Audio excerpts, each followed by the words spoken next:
함께 말씀을 나누게 돼서 감사합니다. 어떤 목사님에게 들은 얘기입니다. 어떤 교회 갔더니 중고등부 담당 목사님이 우리 교회는 술, 담배 하는 애들이 한 명도 없습니다. 그렇게 자랑을 하더랍니다. 그래서 목사님이 이렇게 물어봤답니다. 술, 담배 하는 애들을 모두 쫓아내셨습니까? 아니면 그 학생들을 하나님의 말씀으로 감동시켜 술, 담배를 끊게 하셨습니까? 그러자 담당 목사님이 아무 말도 못 하시더랍니다. 그렇습니다. 교회 멤버가 누굽니까?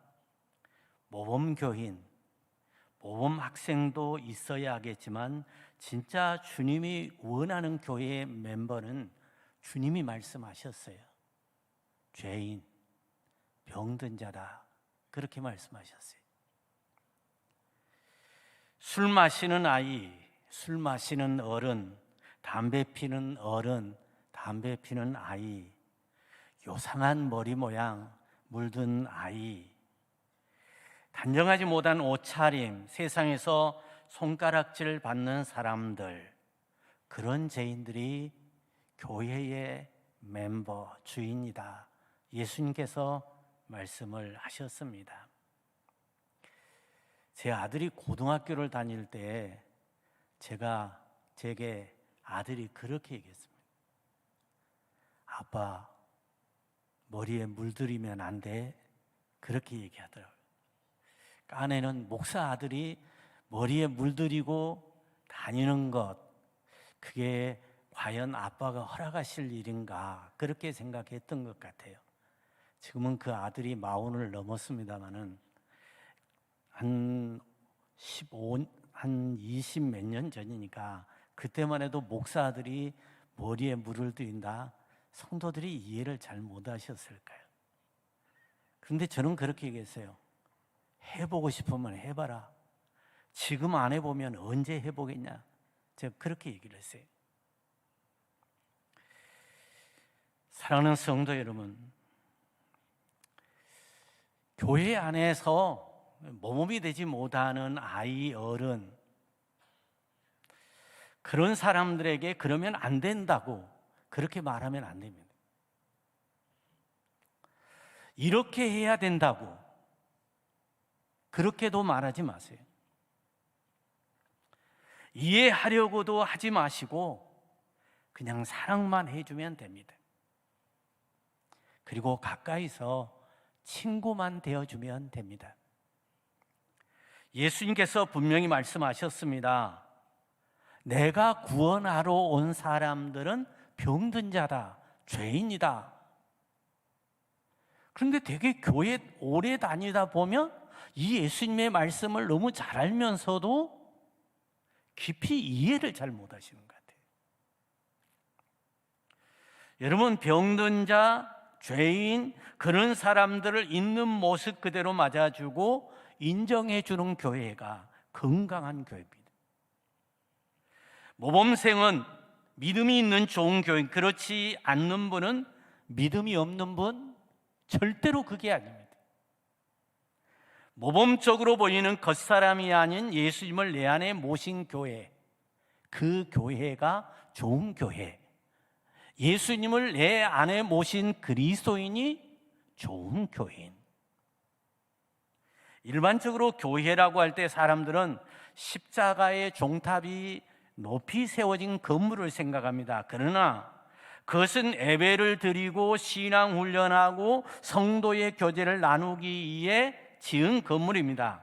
고린도전서 1장 2절에 교회가 무엇인지를 잘 설명해 줍니다. 고린도에 있는 하나님의 교회, 곧 그리스도 예수 안에서 거룩하여지고 성도라 부르심을 받는 자들과 또 각처에서 우리의 주 곧 그들과 우리의 주 대신 예수 그리스도의 이름을 부르는 모든 자들. 이 말씀에서 보면 교회란 건물이 아니라 예수를 믿음으로, 예수 핏값으로 구원받고 예수님을 나의 주님이라고 부르는 성도, 예수님을 영접한 그리스도인, 저와 여러분 한 분 한 분을 가리켜 교회라, 그렇게 말씀하고 있습니다. 오늘 본문 말씀에 예수님께서 제자들에게 물었습니다. 너희들은 나를 누구라 하느냐?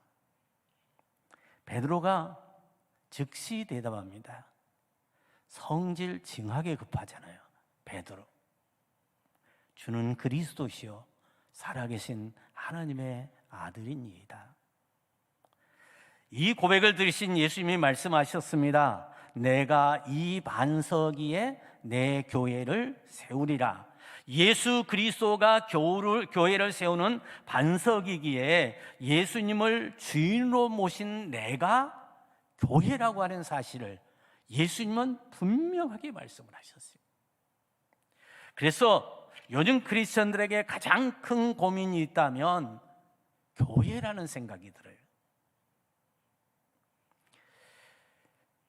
목회하면서 절실하게 느꼈던 것은 성도님들이 교회와 목사님과 다른 성도님들에 대해 실망하고 교회를 떠났지만 예수님에 대하여는 절대로 실망하지 않는다는 것입니다. 또한 주님께서 바람직하지 못한 교회와 교인을 버리실 수는 있지만 주님의 역사는 예수를 영접한 그리스도인들을 통해 계속되어진다는 거예요. 그래서 이걸 분명히 했으면 합니다. 오늘 설교 제목이기도 해요. 나는 교회다. 너도 교회다. 그래요. 내 안에 주님이 계시기에 나는 교회입니다. 지금 여러분 한 분 한 분 안에 예수님이 계시기에 여러분 한 분 한 분이 교회입니다. 여러분의 남편 안에 예수님 계십니다. 그러면 여러분의 남편은 주님이 거하시는 교회입니다. 여러분의 아내 안에 예수님 계십니다. 그러면 여러분의 아내는 주님이 거하시는 교회입니다. 그렇다면 부부싸움을 하게 돼요. 교회와 교회의 싸움입니다. 제가 부부싸움을 하다가 깨닫는 진리예요. 아, 내가 지금 교회하고 싸우고 있구나. 여러분의 배우자에게 실망했을 때 똑바로 쳐다보면서 그래, 너도 교회다. 그렇게 선포하시기를 바랍니다. 그러면 배우자에게 희망이 생겨요. 은혜가 샘솟습니다. 그런가 하면 더 좋은 것은 이뻐 보입니다. 정말로 이뻐 보여요. 기대한 대로 될 줄로 믿습니다. 여러분의 자녀 안에 예수님 계십니다. 그러면 여러분의 자녀는 주님이 거하시는 교회입니다. 지금은 실망스러운 자녀일지 모르겠지만 교회인 내 자녀를 향한 하나님의 계획이 있습니다. 여러분의 자녀들 여러분의 마음대로 됩니까? 진짜 힘든 게 자녀 문제일 것입니다. 여러분의 자녀는 주님이 거하시는 교회라고 하는 사실을 잊어버리지 않는다면 자녀에 대해서 실망하지 않을 것입니다. 여러분의 자녀를 함부로 대하고 말한다면 여러분은 자녀를 무너뜨리는 것이 아니라 교회를 무너뜨리고 있는 거예요. 여러분의 자녀 손에게 실망했을 때, 그러므로 정말로 예수 믿는 아빠 엄마라면 그 사랑하는 자녀를 향해서 그래, 너도 교회다, 그렇게 선포하시기를 바랍니다. 교회라고 얘기하게 되면 희망이 생겨요. 그래, 네가 교회인데 그러면 너를 책임질 사람이 내가 아니야. 교회는 누가 책임집니까? 주님이 책임지죠. 여러분, 여러분의 자녀 여러분이 책임질 수 있습니까? 책임질 수 없어요. 제가 들은 얘기인데, 하나님이 왜 자녀를 주셨냐? 아무리 애써도 안 된다는 것을 가르쳐 주기 위해서 자녀를 주었다. 그런 얘기가 있어요. 지금 여기 예배자 안에 예수님 계십니다. 그러면 여러분 한 분 한 분 주님이 거하시는 교회임을 믿으시기를 바랍니다. 그렇다면 주님 안에서 서로를 용서하고 사랑하는 것이 교회를 세우는 일이다. 교회를 세우는 일보다 복된 일이 어디 있습니까? 내가 누군가를 세운다는 거, 장로님들이 교인들을 세우고 안수집사 권사님들이 교회를 세우고 교회학교 선생님들이 아이를 세운다? 그럼 교회를 세우는 거예요. 여러분과 저와 여러분이 사명을 가지고 주님의 사명인 교회를 세운다는 것보다 더 복된 일이 어디 있겠습니까? 정말로 복된 일이에요. 그러므로 누군가에게 상처받고 실망했을 때에 우리가 선포해야 할 말이 뭐냐? 너도 교회다. 내게 상처 주고 내게 실망을 주는 너도 교회다. 그렇게 되면 내 안에 갑자기 내게 상처 주고 내게 실망을 준 그 사람을 통해서 내가 은혜를 받아요. 갑자기 그를 쳐다보면서 기쁨이 샘솟게 돼요. 그리고 내게 상처 준 사람, 내게 실망을 준 그 사람인데도 이뻐 보여요. 가정은 건강하고 항상 행복해야 합니다. 성경은 가족끼리는 이렇게 해라, 그렇게 말씀하셨어요. 부모는 공경해라. 좋은 부모든 나쁜 부모든 공경하면 복을 받는다. 부모 공경은 복의 근원이라고 말씀합니다. 남편에게 복종하라. 남자의 이 심리 가운데 하나가 뭐냐? 왕이 되고 싶은 마음이 있어요. 그래서 아내들이 그래 너 왕해라 그러면 남편들은 그렇게 좋아해요. 왕도 못 되지만 그냥 왕이라고 해주면 그냥 좋아해요. 그래서 그걸 잘하시는 하나님께서 뭐라고 얘기합니까? 네 남편 보면 그냥 너 왕이다 그러고 복종해라. 그러면 그 남편이 행복해할 것이다. 그렇게 얘기했어요.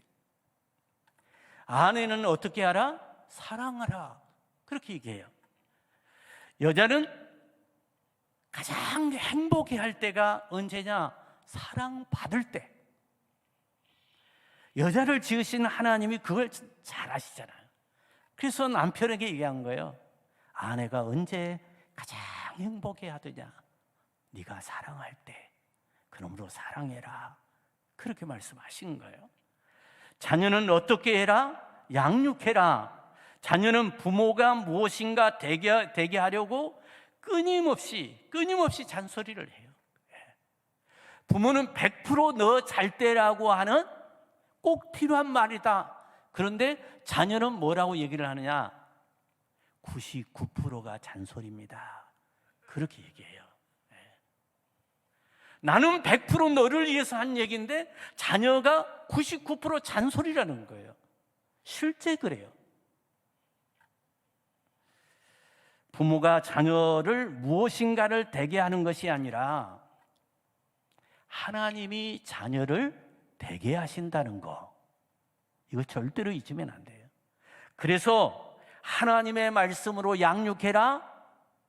부모 네가 자녀를 되게 하는 것이 아니라 나 하나님이 자녀를 위대하게 만든다. 그러므로 하나님의 말씀으로 양육하라. 그래야 그 자녀가 잘 된다. 그렇게 말씀하고 있는 거예요. 그래서 자녀를 사랑하라고 말하지 않고 자녀를 하나님께 맡겨버려라. 그렇게 얘기하고 있는 거예요. 그래서 자녀는 사랑해야 할 대상이 아니라 하나님께 맡겨야 할 대상이라는 것을 알고 자녀 교육을 해야 그 사람이 자녀 교육을 잘하는 사람이라는 거예요. 고백하는 마음으로 옆에 분들에게 선포합니다. 먼저 자기 자신에게 나는 교회입니다. 옆에 분에게 이제는 당신도 교회입니다. 아멘. 나는 교회입니다. 여러분 한 분 한 분도 교회입니다. 교회인 나와 너는 건강해야 합니다. 오늘 본문인 마태복음 16장은 바리새인들과 사두개인들이 예수님께 표적을 구하는 것으로부터 시작이 됩니다. 15장에서 떡 7개로 4,000명을 먹이신 기적을 행하셨고, 그 이전에는 떡 5개, 생선 2마리로 5,000명을 먹이시고도 남기는 기적을 행하셨습니다. 그래서 당시 많은 사람들이 예수님을 따라다닌 이유는 기적을 보기 위해서 따라다녔어요.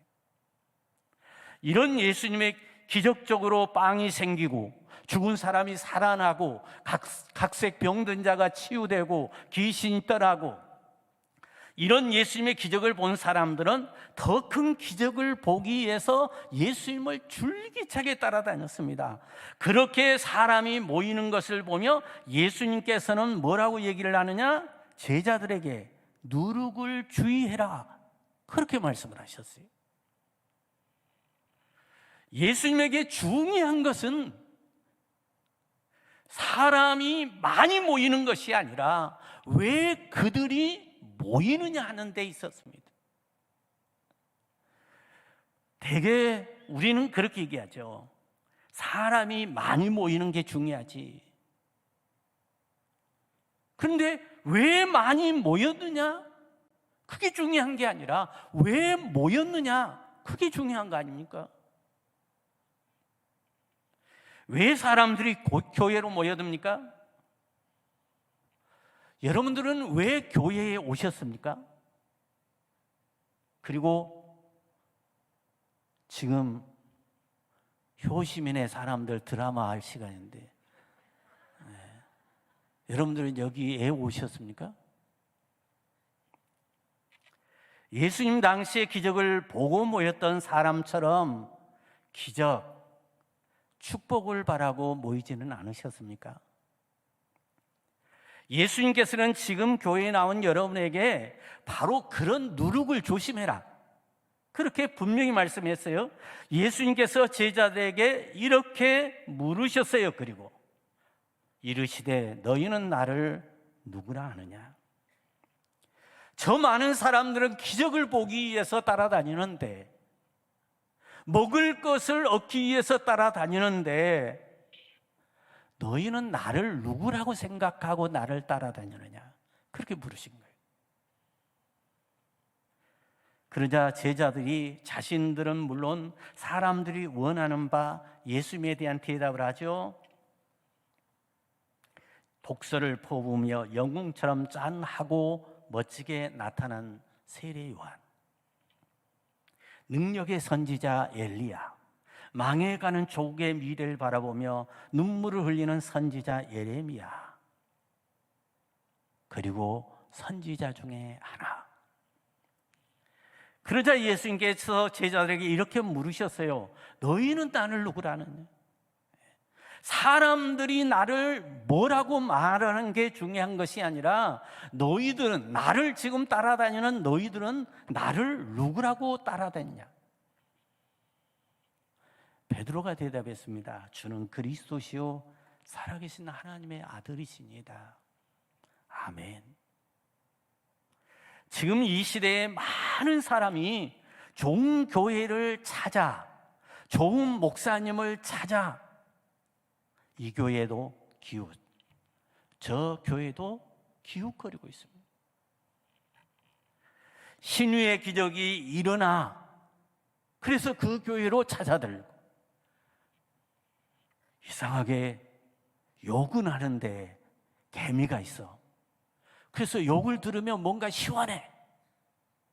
그래서 욕 잘하는 목사님을 찾아가는 사람도 있습니다. 아니면 주일 설교 메시지가 너무 탁월해. 그래서 지금 현대 교인들을 보면요, 이런 이유 저런 이유, 그런 이유를 가지고 이 교회로 저 교회로 떠돌아다니는 경우가 참 많습니다. 제가 해남에서 저도 한 40여 년 했어요, 한교에서. 그런데 제가 늘 파악하고 있는 게 그거예요. 해남 읍내에 교회를 정하지 못해서 떠돌고 있는 교인이 20%예요. 광주는 더 많을지도 몰라요. 여러분 주변에 더 많을 줄도 몰라요.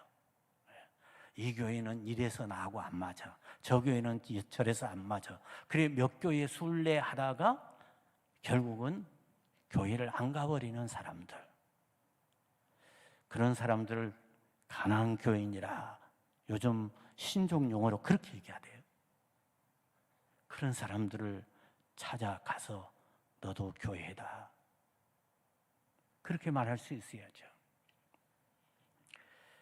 오늘 예수님께서 제자들에게 물으셨던 것 같은 똑같은 질문을 저와 여러분에게 주님이 하십니다. 그래, 많은 사람들이 그런 이유로 교회를 다닌다고 하자, 그리고 그런 목적을 가지고 예수님을 믿는다고 하자. 그런데 너희는 왜 나를 믿으며 왜 이 본향교회에 다니고 있느냐? 주님이 물으셔요. 이 물음이 오늘 우리에게 물으시는 근본적인 물음이고, 우린 이 물음에 답변을 해야 합니다. 이 물음에 분명한 답이 있는 사람이 교회입니다. 예수님을 믿는 이유, 교회당에 있는 이유가 바로 이 신앙 고백이어야 합니다. 주는 그리스도시요 살아계신 하나님의 아들이시니다. 그때 주님 말씀하셔요. 이 반석 위에 내 교회를 세우리니 음부의 권세가 이기지 못하리라. 믿습니까? 우리의 믿음이 이 고백 위에 세워진 교회가 될 때에 교회인 나도 든든하게 세워져 간다는 얘기예요.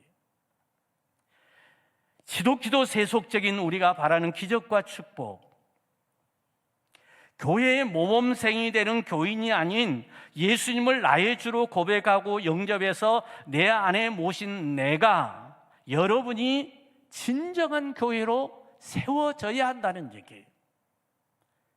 그게 바로 내 안에 예수님이 계셔야 한다는 거예요. 그리고 예수님이 내 안에 계시면 나는 교회고, 그 신앙 고백 위에 든든히 세워져 가는 교회가 된다는 것입니다. 이런 교회인 저와 여러분에게 예수님이 뭐라고 얘기하십니까? 음부의 권세가 침투한다 그랬어요. 음부의 권세가 넘어뜨리려 한다. 사랑하는 성도 여러분, 그런데 예수님께서 말씀하셔요. 음부의 권세가 이기지 못하리라. 비가 내리고 창수가 나고 바람이 불어도 절대로 무너지지 않는다. 이긴다. 그렇게 말씀하셔요. 내가 교회일 때, 예수 그리스도를 영접한 교회가 될 때, 그리고 신앙 고백에 든든히 세워져 갈 때에 음부의 권세가 이기지 못하리라. 비가 내리고 창수가 나고 바람이 불어도 절대로 무너지지 않는다. 내가 교회일 때, 그렇게 말씀하고 계세요. 예수님께서 베드로를 수제자로 삼으시고 그를 쓰신 이유가 딱 한 가지 때문이에요. 주는 그리스도시요 살아계신 하나님의 아들입니다. 이 신앙 고백 때문에 베드로가 수제자가 된 거예요. 12명의 제자 중 가장 단점이 많은 사람, 예수님에게 가장 많은 꾸중을 들을 만큼 실수를 가장 많이 한 제자, 저는 베드로라고 생각해요. 그래서 앞에서 말씀드렸잖아요. 그럼에도 불구하고 예수님께서 베드로를 쓰신 이유는 딱 한 가지였어요. 주는 그리스도시요 살아계신 하나님의 아들이라고 하는 이 신앙 고백을 했기 때문에 예수님은 베드로를 크게 들어 쓰신 거예요.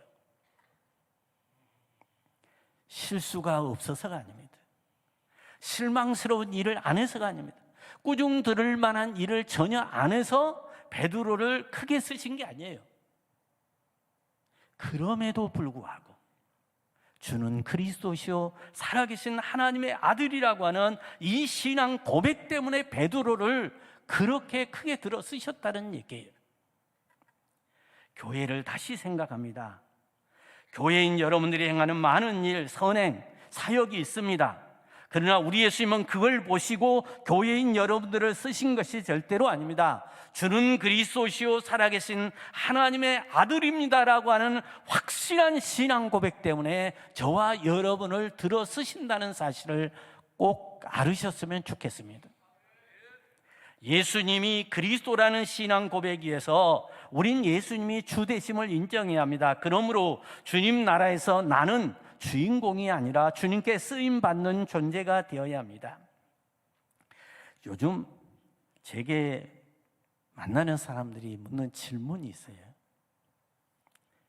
목사님 은퇴하시고 건강하게 잘 지내십니까? 그렇게 물어요. 제 대답은 예, 건강합니다. 그러나 사실은 지금 제가 많이 아프거든요. 많이 아파요. 예. 큰 병과 지금 전쟁하고 있는 중입니다. 예. 그런 제가 아프고 지금 아프면서 제 자신에게 아주 자주 묻는 질문이 있어요. 거의 매일 새벽 기도에 가서도 내가 나에게 묻고 규태를 하면서도 묻고 성경을 읽으면서도 묻고 제가 묻는 게 있어요. 아, 나이가 들면 하나님이 부르신 날이 있지.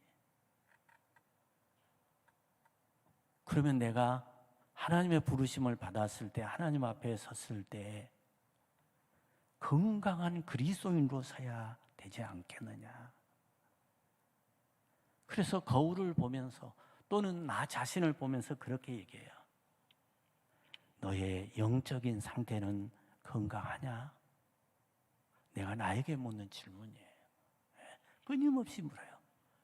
과연 나는 나의 영적인 상태가 건강하냐? 정말로 중요한 질문이에요. 여러분도 여러분 자신에게 늘 물어야 돼요. 그래야 좋은 장로님이 되고, 그래야 좋은 권사님, 집사님이 되고 좋은 성도가 될 수 있어요. 사도 바울의 고백처럼 겉사람은 늙어 병들어 갈 수밖에 없습니다. 그러나 영적인 속사람은 건강해 가야 되잖아요.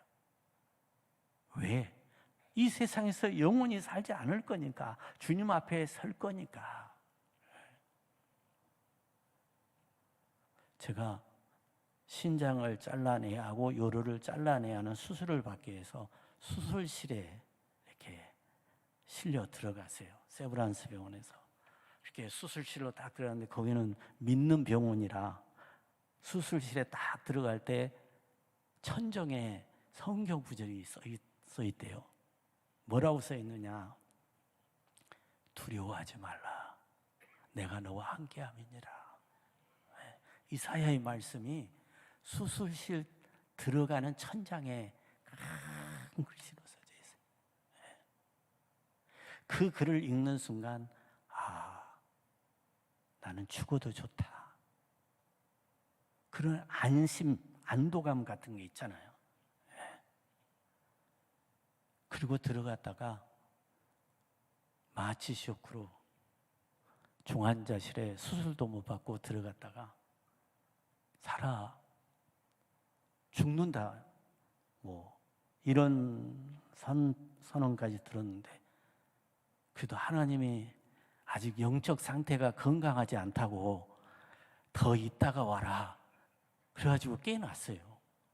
그래서 그때 내가 얘기하는 게, 아, 내가 덜 됐구나, 읽지를 않았구나, 하나님이 꼭지를 따시기에는 아직도 부족한가 보구나.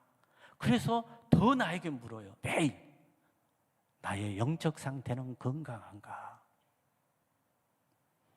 근데 여러분들이 많이 염려하신 것 같은데, 그리고 한 달 후에 모든 검사를 통해서 다 죽어버린 신장이 80%가 살아났대요. 수많은 사람이 나를 위해 기도해 준 그 기도의 기적이 제게 일어난 거예요. 그때 쇼크가 안 일어났더라면 지금 신장도 없고 요로도 없을 텐데, 쇼크가 일어난 것은 우리 둘째 딸이 의사인데 나한테 그래요. 아빠, 여기는 하나님 뜻이 있어. 하나님 뜻이 있으니까 좋은 일이 있을 거야. 그렇게 얘기를 해서, 의사놈들은 할 말 없으면 그런 얘기 하더라. 내가 그 얘기를 했어요. 이 의사 선생님 있으면 죄송합니다. 네. 그런 얘기를 했는데 진짜 그 말대로 지금 2월 달에 가서 다시 CT 찍고 결과가 어떻게 되려는지는 이제 또 봐야 돼요. 80%가 좋아졌으면 20%는 좋아진다는 게 종양내과 의사가 한 이야기면서, 자기가 의사하면서 이런 기적은 처음 봤다고 그럽니다. 예, 저 그런 체험도 했어요. 그러면서 내 영적 상태에 대해서 제가 늘 물을 수밖에 없는 질문이 그거였어요. 여러분, 나는 예수님을 내 안에 모신 교회잖아요. 여러분은 여러분 안에 예수님을 모신 교회잖아요. 그래서 내가 어디 있든지 그곳에서 나의 역할이 무엇인가, 나는 왜 이 자리에 있는가, 주는 그리스도시요 하나님의 아들이라는 교회로 살아가고 있는가, 나는 진짜 예수님을 믿는 교회로 살아가고 있는가, 깊이 생각해 보아야 합니다. 나는 교회입니다. 너도 교회입니다. 나는 이 교회론, 이 교회론이 명확해야 돼요. 그게 그리스도인 아니겠습니까? 저는 목회하면서 성도들에게 수없이 강조했던 얘기가 그거예요. 어느 곳에 있든지 분명하게 자기 정체성을 가지고 살아라. 나는 그리스도인입니다. 이 고백을 하며 살아가라. 나는 교회이기 때문에. 근데 놀라운 은혜가 여기 있습니다. 나는 교회입니다. 너도 교회입니다. 나와 너의 교회를 주님이 세우신다. 그렇게 얘기를 했어요. 예수님을 내 안에 모셨어요. 내가 교회가 됐어요. 그 교회를 누가 세우느냐? 예수님이 세우신다고 말씀합니다. 이걸 바로 주님의 은혜라 그렇게 얘기를 해요. 나를 교회로 세우신 이가 주님, 그게 은혜 아니겠습니까? 오늘 말씀의 주어는 나와 너라는 교회를 세우신 분이 주님이라는 예수님이시라는 얘기예요. 예수님의 몸이요 공동체인 교회, 나와 너의 교회가 이 본질을 잃지 말아야 합니다. F.B. 메이어 목사가 말했습니다. 어떤 사람도 갑자기 밑바닥으로 떨어지지는 않는다. 영적인 침식은 예수님을 잃어버리면서 점진적으로 서서히 파괴되면서 일어나 무너진다. 이 영적 침식은 개개인 안에서 일어날 수도 있고 또 교회 안에서도 일어날 수 있다. 영적 무너짐인 침식은 언제나 나도 모르게, 교회도 모르게 천천히, 언제나 조용히 미묘하게 일어난다. 메이어라고 하는 사람의 말이에요. C.S. 루이스는 그의 책 스크루테이프의 편지에서 실로 지옥에 이르는 가장 안전한 길은 점진적인 길이다. 급해 전도, 이정표도 없고 표지판도 없는 부드럽고 완만한 비탈길이 지옥 가는 길이다. 그러므로 주어는 나와 너라는 교회를 세우신 분이 주님, 곧 예수님이라고 하는 사실과 예수님의 몸이요 공동체인 교회, 나와 너의 교회가 되는 주님을 잃지 말아야 합니다. 진정 예수님을 사랑하고 예수님을 나의 주인으로 영접한 믿음의 사람들이 교회입니다. 어느 교회에서 주일 예배를 드리면서 그 교회의 표에 저희 눈길이 갔어요. 한 번 봤는데 기억이 나요. 한 번 봤는데 살아내게 하소서, 그리고 살려내게 하소서. 이게 교회의 표였어요. 이 표를 보면서 에스겔서 16장 5절 말씀이 갑자기 생각이 나더라고요. 내가 내 곁으로 지나갈 때에 내가 피투성이가 되어 발짓하는 것을 보고 내게 이르기를 너는 피투성이라도 살아있으라. 다시 이르기를 너는 피투성이라도 살아있으라 하고, 너는 피투성이라도 살아있으라. 이게 교회의 사명입니다. 살아내게 하소서, 그리고 살려내게 하소서. 이게 교회인 저와 여러분의 사명입니다. 이 말씀을 쉽게 말씀드리면, 나는 하나님이 품어주시는 교회로 살아내리라, 그런 말씀이에요. 그리고 하나님이 품어주시는 교회인 너는 다른 사람을 품어라, 그리고 살려내라, 그 말씀 아닙니까? 오늘 이 시간 재직헌신 예배를 드리면서 교회가 어디 있는지를 바라보시기를 바랍니다. 목사, 장로, 안수 집사, 권사, 집사라는 재직으로서의 직분, 그 직분 가지고 헌신하면 하나님 나라에 상급이 있는 것은 분명합니다. 그러나 그 직분 때문에 천국 가는 것은 아닙니다. 천국에는 직분이 없어요. 천국에서는 직분이 필요도 없습니다. 예수님을 사랑하고 예수님을 나의 주인으로 영접한 믿음의 사람들인 내가 교회요, 여러분 한 분 한 분이 교회요, 예수님을 믿는 남편, 아내, 자녀손들 함께 예배드리는 예배자로서 내가 교회임을 믿고 살아야 합니다. 나는 교회입니다. 너도 교회입니다. 여러분, 치열한 생존 경쟁의 세상 속에서 주님의 교회이기에 피투성이라도 살아있으라. 여러분, 치열한 생존 경쟁의 세상 속에서 살아가는 사람들을 살려내는 교회로 살아가라.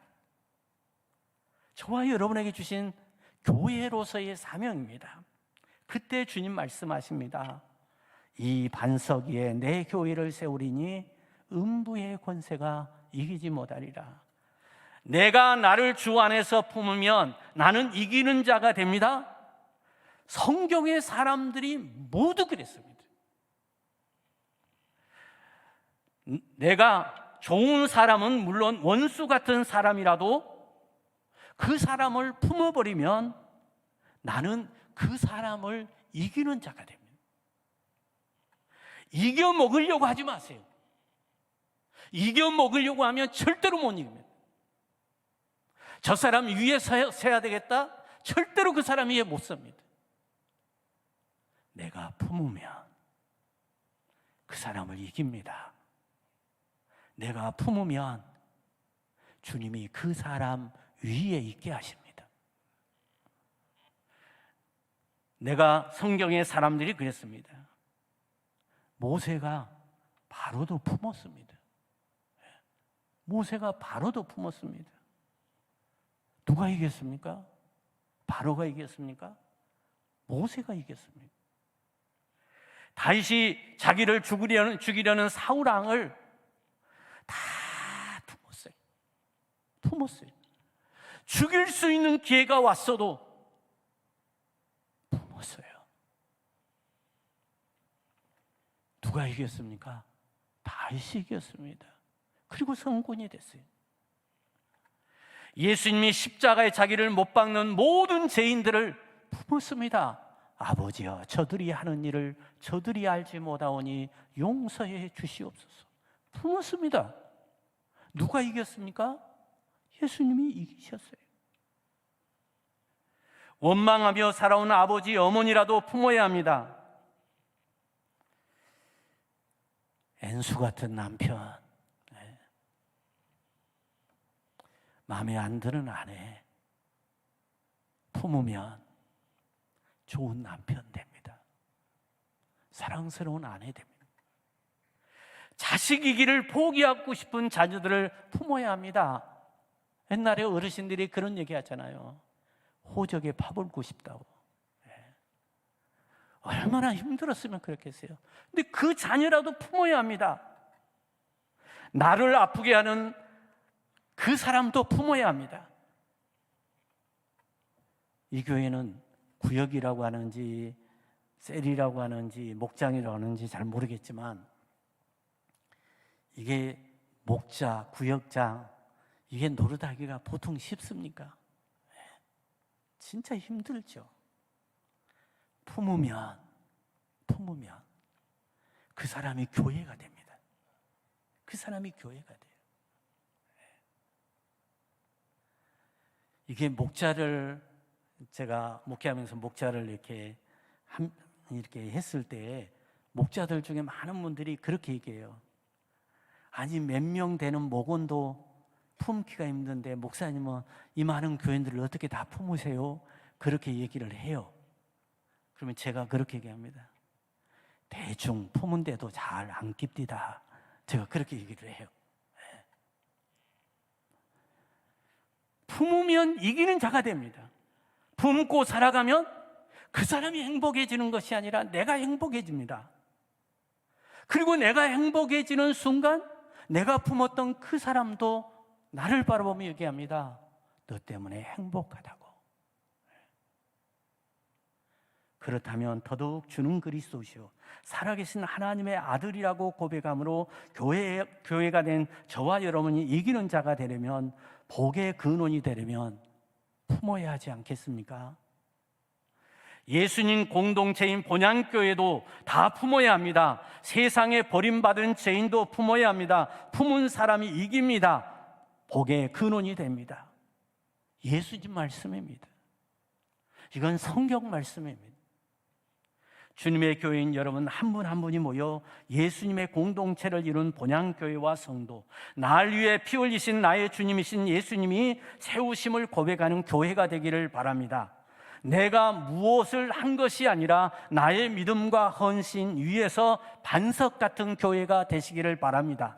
그리고 교회인 우리가 사명을 다하는 순간까지 사용하실 교회가 되기를 바랍니다. 사랑하는 본향교회 성도 여러분 한 분 한 분이 참 좋은 교회로 세워지기를 기대합니다. 처음부터 좋은 교회는 없습니다. 오직 믿음으로 예수님을 품으면 내가 좋은 교회가 됩니다. 내가 좋은 교회가 되면 본향교회는 저절로 좋은 교회, 자랑하고 싶은 소문난 교회가 됩니다. 처음부터 좋은 목사님은 없습니다. 좋은 교회인 성도들이 좋은 목사를 만듭니다. 대한민국 그리고 광주 본향교회가 속한 이 동네에 교회 참 많습니다. 그러나 본향교회와 성도님들은 치열하게 살아가야 할 이 땅에서 나는 교회다 하는 신앙 고백으로 세워가시고 예수님을 믿는 남편, 아내, 자녀, 손들 그리고 함께 신앙생활하는 다른 성도들을 향해 너도 교회다 그렇게 선포하고 그런 눈으로 바라보고 그렇게 품고 하나님의 계획이 있고 하나님이 은혜로 나도 너도 교회로 세우신다는 긍정적인 믿음의 사람들로 살아가심으로 본향교회가 좋은 교회로 소문난 교회가 되고 여러분도 본향교회 자랑하고 싶어서 그냥 입이 근질근질한 그런 교회, 좋은 성도, 좋은 목사님으로 소문난 교회가 되기를 주님의 이름으로 축복하며 기원합니다.